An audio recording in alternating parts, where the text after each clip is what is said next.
All right, we're back live on Morning Line. Got you back up and running, Doc. Let's try to squeeze this call in. We'll get a quick question from her and a quick answer, and then let's hit the vaccine question.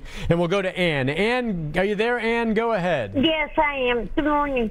My youngest daughter's one of the strongest people I know, but after 4 months in New York, she now has clinical PTSD. And although she's out of state, she follows our hospital in Davidson County and the state numbers.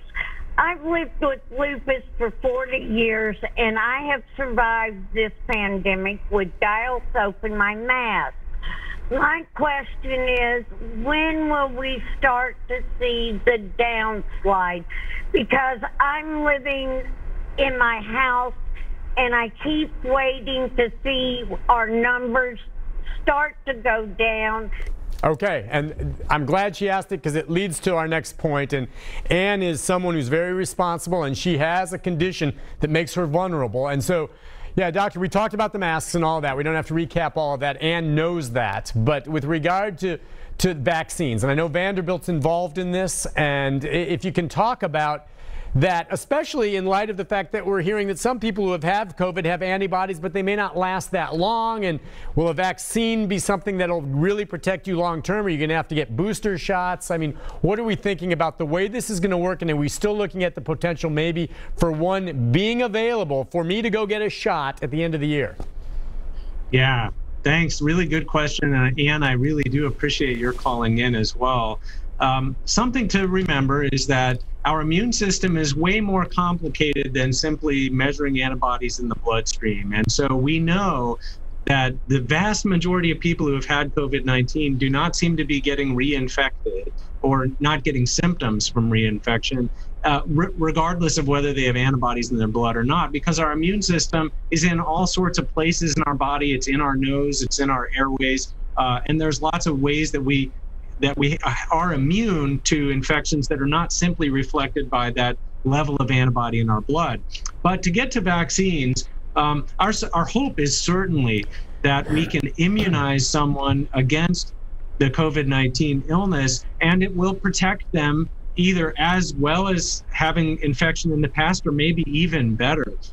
Right now, there have been over 160 different vaccines started along the path of development. And vaccines have to go from being developed in a laboratory to being used in very small groups of generally healthy people to make sure that they're safe and that there's no unexpected adverse effects. And then they need to be moved to bigger studies to look and see if the immune system responds in a way that we hope that it will, that would possibly be protecting against infection. And then those vaccines have to go into very large studies, which we call phase 3 clinical trials, to actually test whether they do in fact protect people against the infection. Right now, there are 6 vaccine candidates that are in some stage of these large phase 3 clinical studies. One of those, which is made by a company called Moderna, is being trialed here at Vanderbilt, and we should be enrolling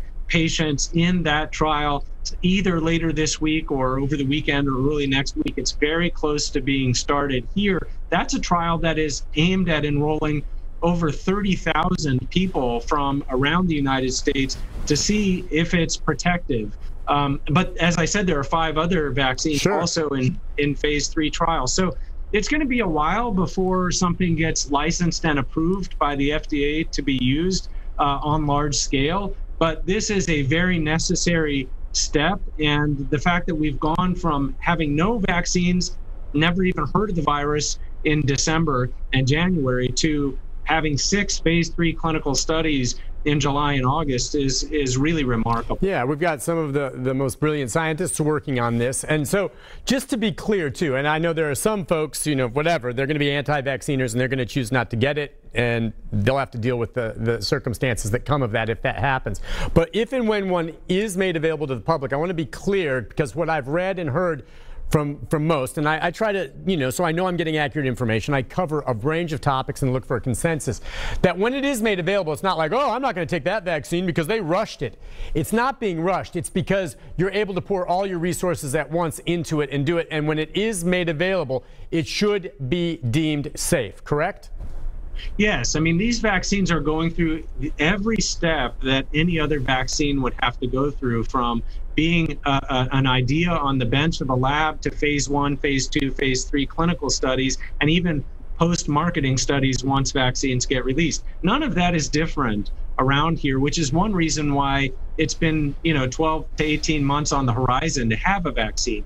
The thing that is very different is that the usual life course of a new vaccine is one that takes years and years, because to go from each separate phase along the way, phase 1 to phase 2, phase 3, requires a lot of financial investment and building the capacity to do the trials. Well, right now, everyone is focused on making a vaccine against this SARS-CoV-2 virus. So money is not a bottleneck. Having people devoted to getting these trials off the ground is not a bottleneck.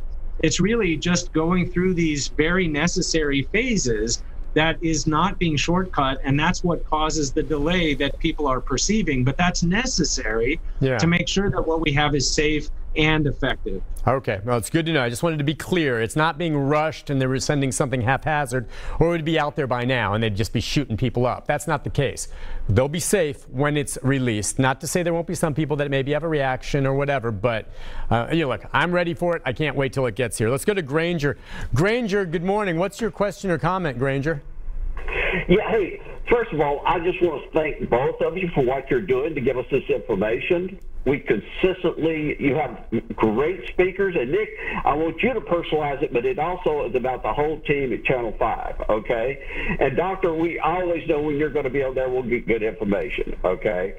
So what I'm concerned about, I'm a retired mental health worker. It's just, my best friend came down last week with COVID. It's as I talked to him about how to live his life, it's extremely complex. He's got a stepdaughter who comes in, then she goes home. All the exposure, they go to school. What's the outcome going to be if we open and close our schools in her classroom? Would everybody go home? It just looks like it's set up to give us more stress and more trauma. Thank you for your call. Listen, we just have 2 minutes, and maybe you can address that side of it. I know, you're medically involved, but the mental aspect and his concern, of course, again, these kids, and maybe they won't be affected as greatly, but they can bring it home to others, and you worry about the teachers and administrators. I guess we're going to see how this plays out over the next month or so. Yeah, I really think so, Granger. First of all, thanks for your comments and also for your question. The mental health aspect of COVID-19 has been just alarmingly important.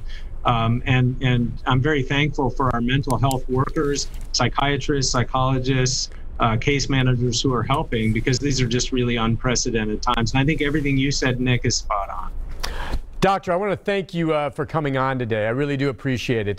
Calm, you bring it across. Some people maybe will choose to say, no, how anyone could think you're a shyster, I don't know. But a lot of people don't trust medical science as much as they maybe should. And, you just have to learn for yourself, I suppose. But I do appreciate you coming on. And it's good information, and it's delivered, I think, in a good, impartial way. I appreciate your time, sir.